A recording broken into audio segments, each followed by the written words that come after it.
गुरुर्ब्रह्मा गुरुर्विष्णु गुरुर्देवो महेश्वरा गुरुर्साक्षात् परब्रह्मा तस्मै श्री गुरवे नमः।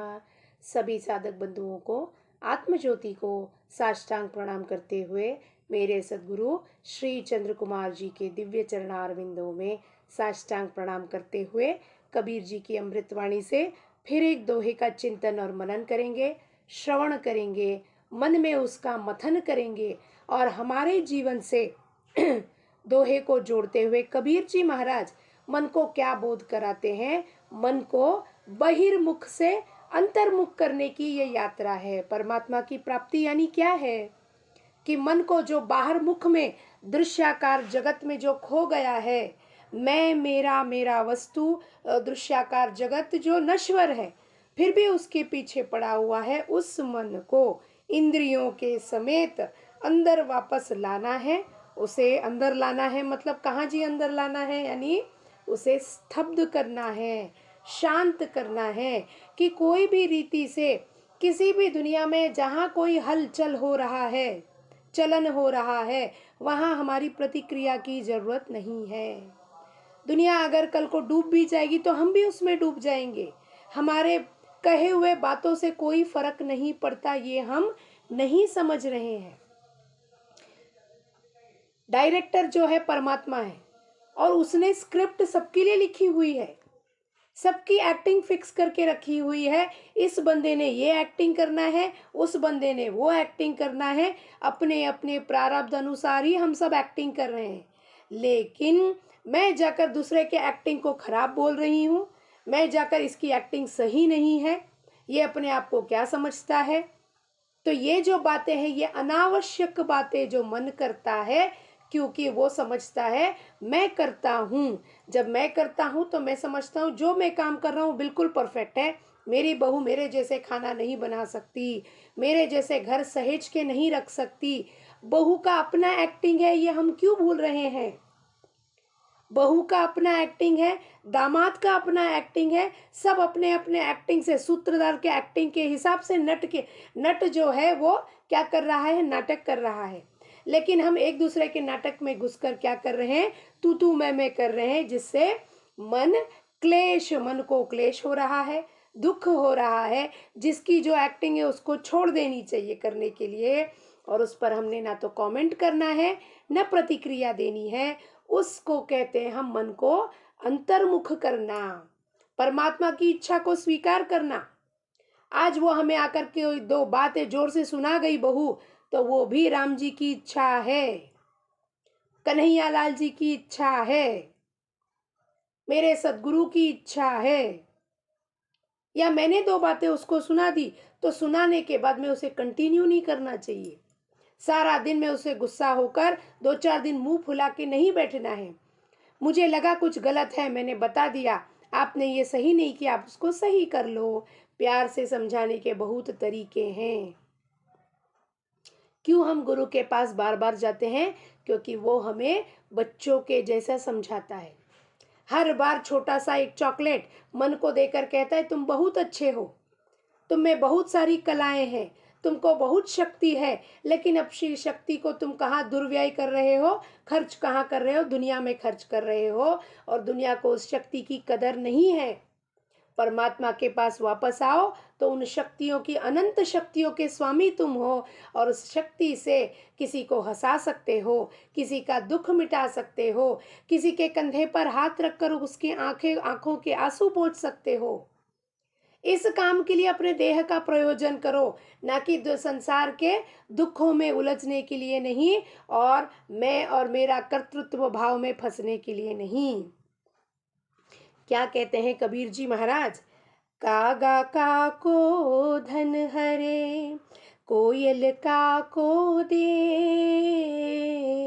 कागा का को धन हरे, कोयल का को देत, मीठा शब्द सुनाय के, जग अपनो करी लेत कबीरा, जग अपनो करी लेत।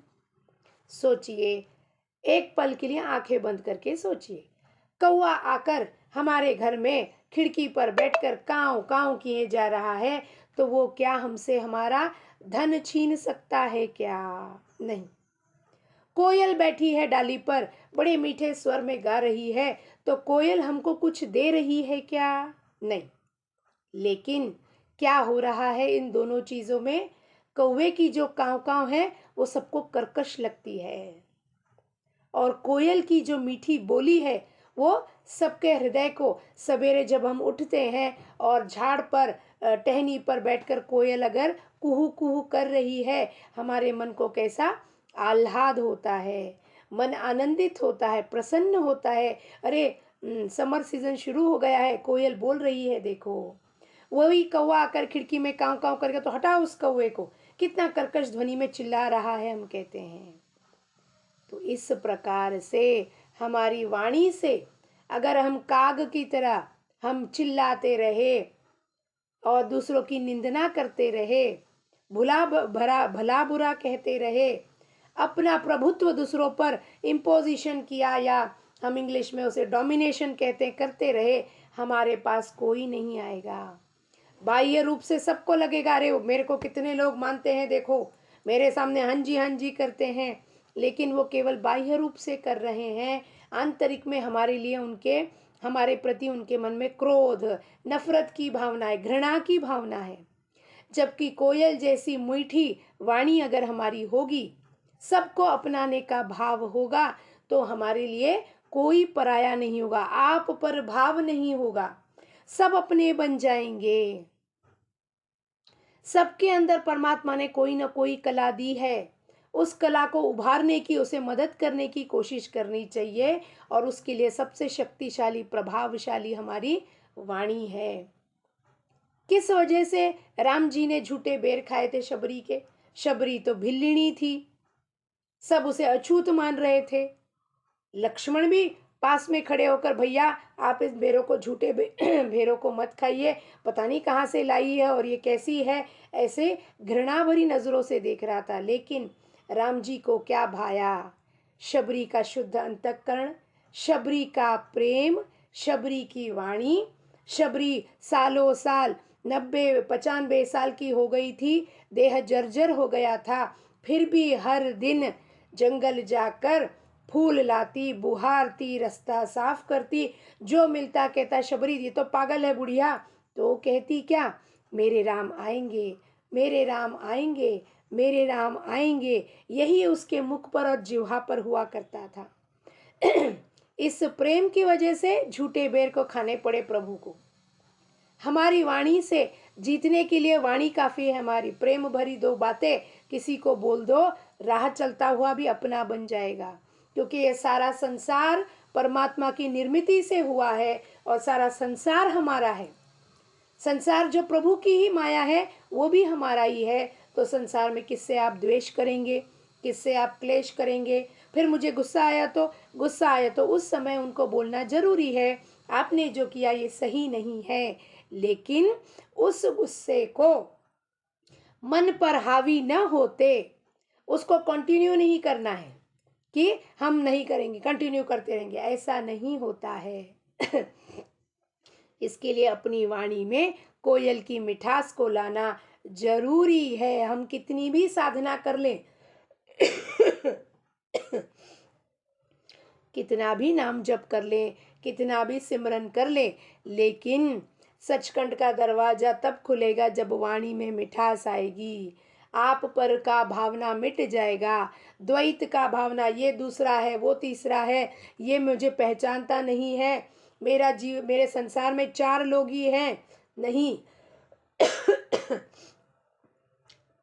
जो भी मिले वो सब हमारे हैं। वसुदैव कुटुंबकम, सारा संसार मेरा है, क्योंकि वो परमात्मा की निर्मिति है, राम जी ने दी हुई है, परमात्मा ने दी हुई है। तो उस संसार से मुंह हम कैसे मोड़ सकते हैं? उस संसार में रहना है, लेकिन संसार में रहकर आकाश के जैसे अलिप्त रहना है। उसे हमने बंधना नहीं है, अटैच नहीं होना है। वैराग्य यानी क्या है?